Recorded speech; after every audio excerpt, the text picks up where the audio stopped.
gente? Hoje nós vamos falar sobre doenças parasitárias, que são aquelas doenças causadas, por micro-organismos ou algum animal que esteja parasitando o meu corpo, que esteja me causando algum mal. No caso, esse assunto está ligado aos protozoários. Então, as doenças parasitárias causadas por protozoários, nós chamamos de protozooses, tá? Então, o que é um parasita, né? O parasitismo.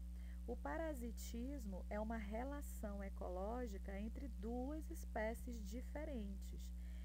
O parasita vai ser a espécie que vai se beneficiar, do meu corpo, vai tirar algum proveito do meu corpo, porque ele vai estar ou dentro dele ou fora dele. E a espécie que vai ser prejudicada será a espécie hospedeira.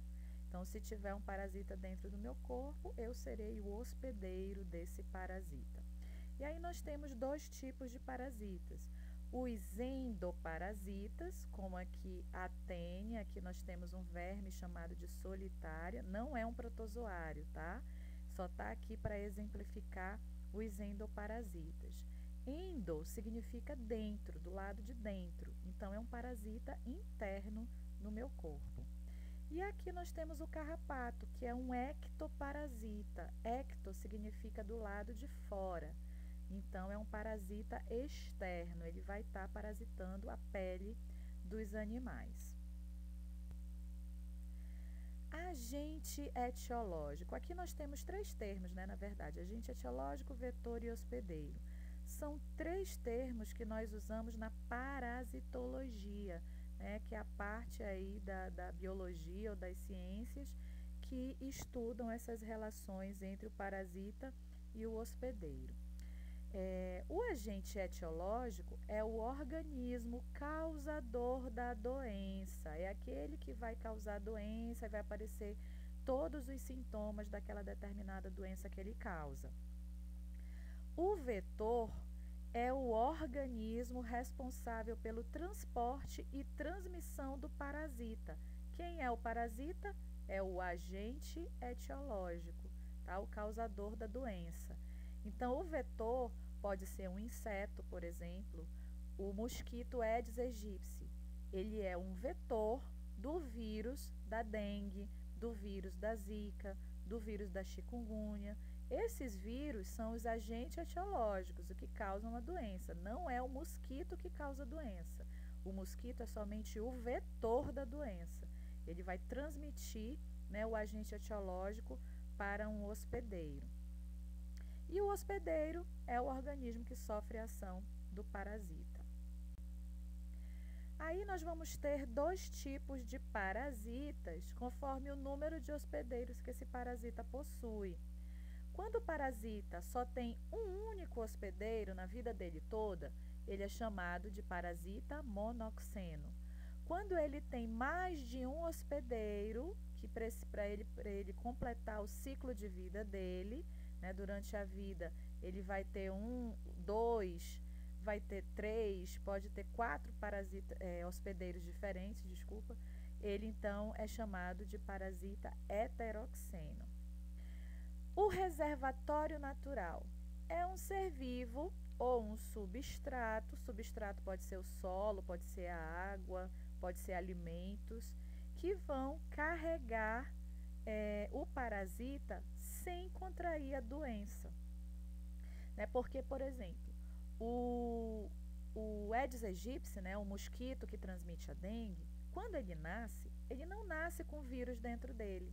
Ele só vai adquirir o vírus quando ele vai sugar o sangue para se alimentar, de um reservatório natural que tenha o vírus dentro de si. Geralmente, esse reservatório natural é um animal mamífero.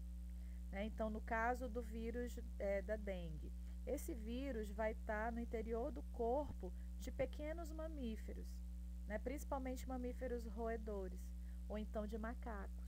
E aí, quando o mosquito vai se alimentar do sangue desses animais, acaba contraindo o vírus e aí o vírus vai ficar dentro do corpo dele, mas não vai causar a doença nele. Ele só vai ser o vetor para esse vírus chegar até um ser humano, que é onde ele completa o seu ciclo de vida, dentro de outro hospedeiro, tá? Então, os reservatórios naturais são o ser vivo ou substrato que contém ali aquele parasita. Algumas adaptações dos parasitas para eles conseguirem sobreviver por mais tempo fora do corpo de um hospedeiro ou mesmo dentro do corpo de um hospedeiro. A primeira característica, né, a primeira adaptação é a grande capacidade de reprodução. Geralmente os parasitas eles são unicelulares, né? Nós temos parasitas pluricelulares, mas a maioria é unicelular. Então eles vão fazer o quê? Para se reproduzir rapidamente? Divisão binária, reprodução assexuada. Esse tipo de reprodução demora pouquíssimo tempo para acontecer. Né? De manhã, por exemplo, o parasita unicelular entrou no meu corpo. Entrou só um parasita. Aí ele começa a fazer divisão binária. No final do dia, eu posso ter até 10.000 parasitas já dentro do meu corpo, por causa desse tipo de reprodução que é super rápida. Né? Então, é uma adaptação que esse parasita usa para permanecer dentro do corpo do hospedeiro vivo. Mecanismos de resistência que esses parasitas adquiriram. Uma cutícula externa, né? Essa cutícula externa é como se fosse uma película bem dura, né? Na parte externa do corpo, como se fosse a pele, né? Como se fosse uma carapaça bem rígida, para evitar que esses parasitas, por exemplo, sejam digeridos pelo meu sistema digestório, porque o parasita, quando ele é ingerido pela água ou por alimentos contaminados, ele vai parar lá no nosso estômago, e o nosso estômago é super ácido. Então, se ele não tivesse essa cutícula externa resistente, ele seria morto pelo ácido do estômago e não conseguiria chegar lá no intestino, que é onde ele quer chegar.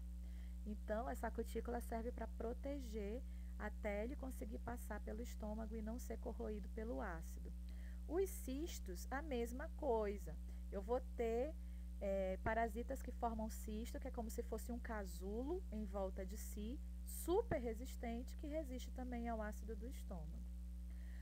Desaparecimento ou aquisição de estruturas, né? A maioria desses parasitas vão ter os órgãos digestivos reduzidos, e aí eles vão absorver através da sua pele os nutrientes que ele precisa. Então, ele se alimenta bem rapidamente. Alguns vão desenvolver ganchos, ventosas e placas orais.